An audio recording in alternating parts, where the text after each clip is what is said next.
안녕하십니까. 건축구조기술사인 CMP 동양의 정광양 대표입니다. 미래 기술을 통한 건축물 안전 확보와 가치 창출을 주제로 말씀드리겠습니다. 먼저 건축 분야에서 구조기술이 어떤 역할을 하고 있는지, 초고층 건축물과 대공간 건축물의 기술은 어떠한 것이 있는지 알아보겠습니다. 또한 지진 재난에 대응하는 건축물과 미래에는 더욱 활용될 4차 산업기술을 적용할 건축기술, 마지막으로 건설 안전을 지키기 위한 구조기술자의 역할에 대하여 말씀드리도록 하겠습니다. 건축의 3요소를 구조, 기능, 미라고 하는데 구조기술의 역할은 무엇인지 듣고 싶습니다. 건물은 인간 생활을 넣어두는 그릇이며 인간의 끊임없이 새로워지려는 욕구는 건축물이 변천하는 원동력입니다. 일찍이 그리스 건축가 비트루비우스는 건축의 3요소가 견고함, 편리함, 그리고 아름다움이라고 했습니다. 이 중 구조, 즉 뼈대를 디자인하는 작업을 구조설계라고 하며 이를 전문적으로 하는 직업을 구조엔지니어라고 합니다. 구조설계란 건물의 공간과 형태를 유지하기 위해서 건물에 작용하는 자연의 힘, 즉 중력, 바람, 지진과 같은 힘을 저항할 수 있는 뼈대를 디자인하는 것입니다. 따라서 안전해야 할 것이며 건물의 기능에 적합한 디자인을 해야 하고 합리적인 부재 사이즈로 설계, 즉 경제성을 만족해야 합니다. 예를 들면 체육관과 같은 큰 공간은 기능적으로 기둥이나 벽이 없는 대형 공간이 필요합니다. 이러한 기능을 만족시키는 구조체를 콘크리트 보기둥 시스템으로 계획한다면 골조 공사비가 증가하고 경제성을 잃게 될 것입니다. 따라서 서로 조화롭게 계획하기 위해 건축가와 구조 설계자는 늘 협업해야 합니다. 건물이 특이하다 싶으면 뼈대가 특이하다고 보면 되며 특히 초고층 건물이나 대공간이 필요한 공연장, 공항시설 등은 더욱 고도화된 구조 디자인 기술이 필요한 곳입니다. 전 세계적으로 가장 높은 초고층 건축물이 무엇인지 늘 관심이 많습니다. 세계 초고층 학회 자료에 따르면 2021년 현재 가장 높은 건축물은 두바이에 있는 부르즈 칼리파이며 828m의 높이를 자랑하고 있습니다. 이러한 초고층 건물은 일반 건축물과는 다른 여러 가지 특징과 공법 등 다양한 기술이 필요하고 고려해야 될 부분이 많습니다. 그렇다면 어떤 건물이 초고층 건물일까요? 국내에서 고층 건축물의 정의는 200m 또는 50층 이상의 건물을 의미합니다. 모든 건축물은 구조적인 안전이 가장 우선시되어야 하지만 특히 초고층 및 대공간 건축물은 검토를 해야 할 하중과 조건들이 복잡하고 대형 사고의 우려 때문에 안전에 대한 검토를 거듭 강조해도 부족합니다. 중요하게 고려하는 하중은 중력 하중과 적설 하중, 바람 하중, 지진 하중이며 특히 가장 중요하게 고려해야 할 하중은 바람 하중입니다. 초고층 건물에 가장 큰 영향을 미치는 바람 하중에 대한 해결책은 무엇이 있나요? 초고층 건물에 가장 큰 영향을 미치는 바람 하중에 대한 해결책은 바람으로부터 발생하는 압력, 즉 풍압이라고 하는데, 풍압은 여러 요소에 의해 결정됩니다. 바람의 속도와 방향, 건물의 형상, 건물의 풍상면의 형상 등이 바람 하중에 영향을 주는 요소입니다. 바람은 균일한 특성을 가지고 있지 않으며 크기와 거동이 계속 변합니다. 구조 엔지니어에게 바람의 크기를 예측하는 것은 매우 중요한 일이며, 바람에 의해서 건물의 편의가 너무 커지면 이용자들이 불편함을 느낄 수 있습니다. 바람의 영향을 받는 고층 건물은 바람 방향과 바람의 직각 방향으로 움직이게 됩니다. 이러한 와류의 발생 주기는 풍속과 건물의 평면 크기, 형태 등에 의해 결정됩니다. 건물의 모서리 면을 깎아내거나 둥글게 처리하면 강한 와류가 발생하는 것을 완화시키거나 지연시켜줍니다. 또한 건물의 형태를 변화시키면 공기역학적으로 크게 도움이 되며 위로 올라가면서 평면이 줄어드는 형태, 비틀어진 형상, 오프닝 설치와 같은 부정형 형태 등이 있습니다.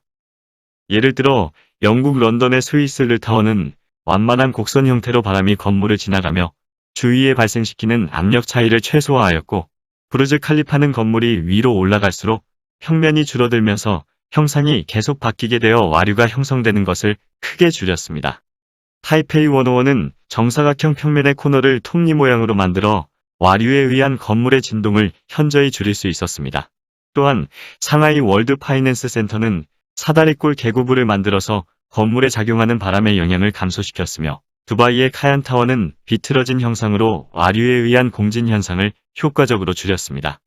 바람의 영향에 가장 알맞은 건물의 형태를 결정하기 위해 설계 초기 단계에 풍동 실험을 수행하게 되며 풍동 실험을 통해서 건물에 작용하는 바람하중을 좀 더 정확하게 평가할 수 있고 그에 대한 건물의 거동을 살펴볼 수 있으며 또한 건물 주변의 환경을 예측해 볼 수도 있습니다. 오늘날 초고층 건물을 가능하게 했던 다른 요소 기술에 대해서도 살펴보겠습니다. 우선 엘리베이터의 개발과 발전을 생각할 수 있습니다. 1850년대 오티스가 안전한 엘리베이터를 개발하면서부터 승객용 엘리베이터의 시대가 시작되었습니다. 엘리베이터 기술은 발전을 거듭하여 오늘날에는 초속 20m가 넘는 초고속 엘리베이터뿐만 아니라 더블데크 엘리베이터, 수직과 수평 이동이 자유로운 로프가 없는 멀티 엘리베이터까지 다양하게 발전해 왔습니다. 또한 철골 구조 시스템의 발전함에 따라 초고층 건축물이 발전하였습니다. 특히 1960년대 파즐러 칸이 존 핸콕 센터에 사용한 가세 튜브를 비롯하여 다양한 튜브 구조의 개발로 커다란 도약을 이루었습니다. 이 밖에도 기둥의 부등 축소 보정, 동조 질량 댐퍼, 콘크리트 압송, 고강도 콘크리트의 개발, 커튼홀의 발전 등 초고층 건물은 그 시대의 다양한 첨단 기술과 획기적인 엔지니어링이 뒷받침되고 있습니다. CMP 동양이 참여한 국내외 초고층 건축물은 어떠한 것이 있나요? CMP 동양이 참여한 국내의 초고층 건축물은 현대차 GBC, 101층의 부산 해운대 LCT, 여의도 파크원, 청라시티타워, 아이파크 해운대 마리나, 송도 NEATT, 도곡동 타워팰리스, 목동 현대 하이페리온 등이 있습니다. 특히 최근의 초고층 건축물 설계 사례로는 2020년에 완공된 69층 여의도 파크원이 있습니다. 잠실 롯데타워와 해운대, LCT를 이어 국내에서는 세 번째로 높은 초고층 빌딩이며 오피스와 호텔, 백화점으로 구성되어 있고 구조 디자인이 우수한 건축물로서 한강의 스카이라인을 감각적으로 변화시켰습니다. 여의도 파크원은 한국의 단청색으로 주요 구조재를 외부에 노출하였으며 전통미와 현대미의 조화가 우수하다는 평을 받았습니다. 바람하중을 저항하는 시스템으로는 코어의 면적 비율을 최소화하여 내부 공간 활용을 최대화하면서 횡력에 효과적으로 저항할 수 있는 메가 브레이스 프레임 시스템을 국내에서 최초로 적용하였습니다. 메가 브레이스 프레임 시스템은 메가 브레이스, 메가 수평 부재, 메가 기둥 부재가 유기적으로 거동하여 횡력에 저항하는 시스템입니다. 메가 브레이스는 하워의 측면에서 구조적인 역할을 함과 동시에 역동적인 건축 인면을 표현하는 미적인 역할을 하고 있습니다. 이 메가 브레이스는 코너 기둥과 만나는 부분에서 브레이스의 부재력을 어떻게 전달할지 건축적과 구조적, 그리고 시공적으로 고민이 많았습니다. 우리는 건축가 및 철골 제작자와 수많은 협의 끝에 코너 기둥을 두 개로 분리하고 이 두 기둥을 연결하는 수평 링크 빔을 설치하여 마치 사다리 형태의 기둥으로 구성하였습니다. 초고층 건축물을 구조 설계할 때에는 이와 같이 안전성과 시공성, 디자인이 결합된 형태로 함께 해결해야 하기 때문에 초기부터 협업이 중요합니다. 이 밖에도 여의도 파크원은 3D 스캐닝과 같은 4차 산업기술을 통한 부재 제작 기술 등이 사용되어 효율적인 시공이 가능할 수 있었습니다. 대형 철골 구조물의 공장 제작 상태를 분석하기 위해 3D 스캐닝과 BIM 데이터를 활용하였습니다. 이 데이터를 통하여 정확한 구조물의 시공 단계에 따른 레벨 변이 및 캠버 값을 확인할 수 있었고 용접 시공 상태를 확인하는 데에도 활용되었습니다. 여의도 파크원은 초고층 건축물뿐만 아니라 백화점의 대공간 구조 시스템으로도 주목을 받습니다. 파크원 리테일 부분의 지상층은 실내 무주 공간을 구현하기 위하여 지붕에 대형 철골 구조물이 설치되었습니다. 8마리의 학이 3개의 방패연을 들고 있는 모습을 형상화한 지붕은 바닥 구조를 형성하는 3개의 스페이스 프레임과 이를 지지하는 8개의 대형 크레인으로 구성되어 있습니다. 일반적인 장스팬 구조에서 채택하는 직관적인 구조 형식을 탈피하고 자연 채광과 구조미를 구현한 것입니다.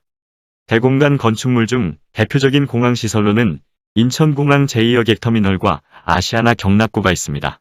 대공간 구조물의 효율적인 시공을 위하여 인천공항 제2여객터미널의 경우 조립하여 수평 이동하는 방식의 구조 시스템을 제안하였으며 아시아나의 경납고는 조립하여 수직으로 리프팅하는 구조 시스템을 제안하였습니다. 시공 시뮬레이션 영상을 보시겠습니다.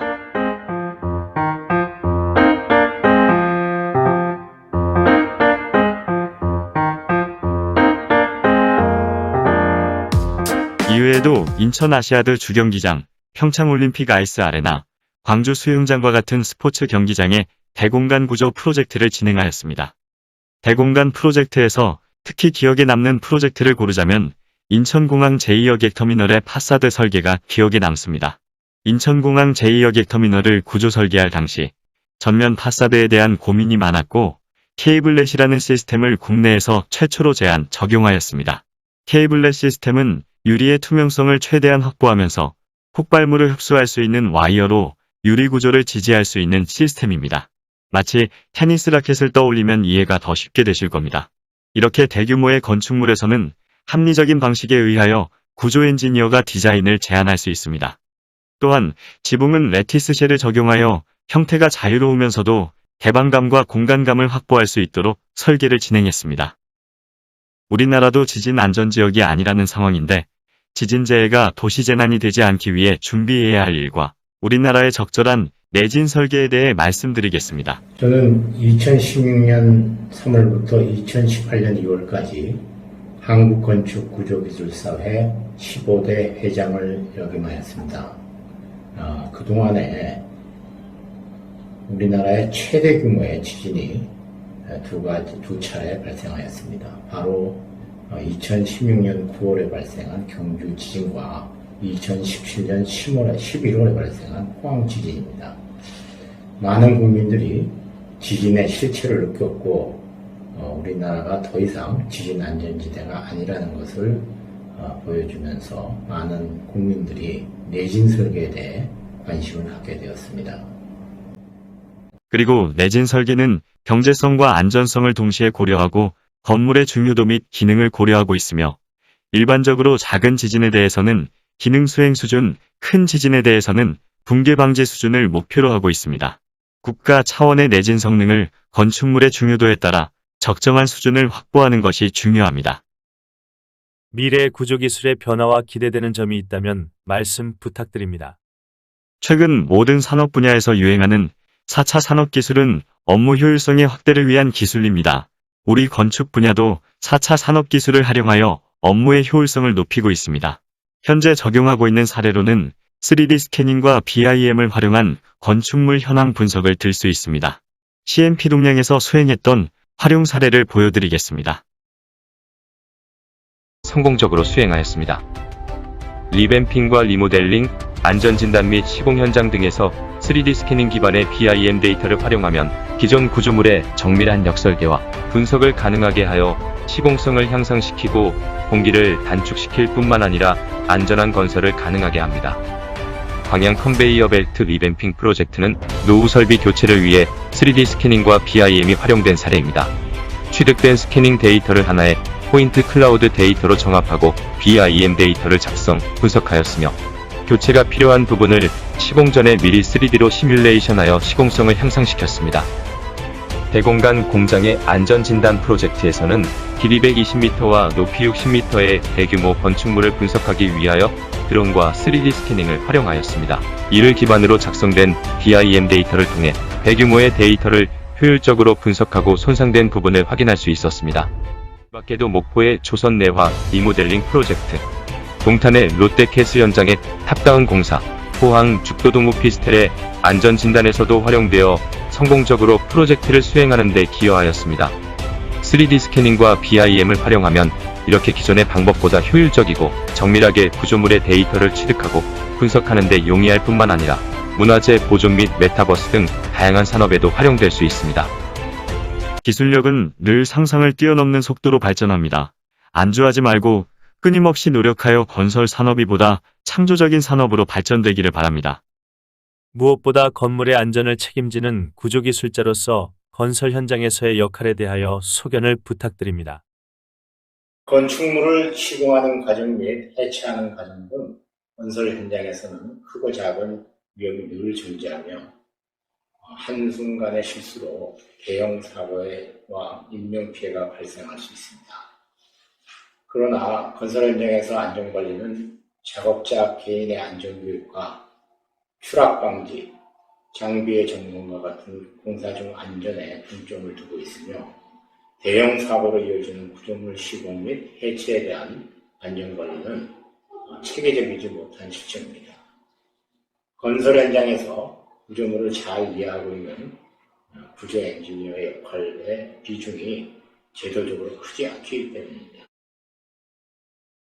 엔지니어들은 최적의 물량과 공기, 안전에 대해 최적의 시스템을 제안하려고 노력하고 있습니다. 그러나 이 설계도서를 시공하는 과정에서 설계가 변경되거나 현장 여건이 상이한 경우 시공자와의 의사소통에 문제가 발생할 경우에 특히 많은 구조적인 문제를 발생하게 됩니다. 구조 엔지니어들 스스로도 보다 책임감 있고 폭넓은 시각으로 현장을 지켜봐야 할 것입니다. 중요한 공정 간의 인터페이스로서의 역할을 키워야 하며 적극적인 참여를 하여야 건설 현장의 안전사고도 예방할 수 있을 것입니다. 안전은 단순 관리가 아니라 기술이며 기술은 사전에 반영되어야 합니다. 건설 안전을 위해서는 무엇보다도 건설 현장에서 안전 주치 역할을 할 수 있는 구조 설계자의 실질적인 참여가 확립되어야 합니다.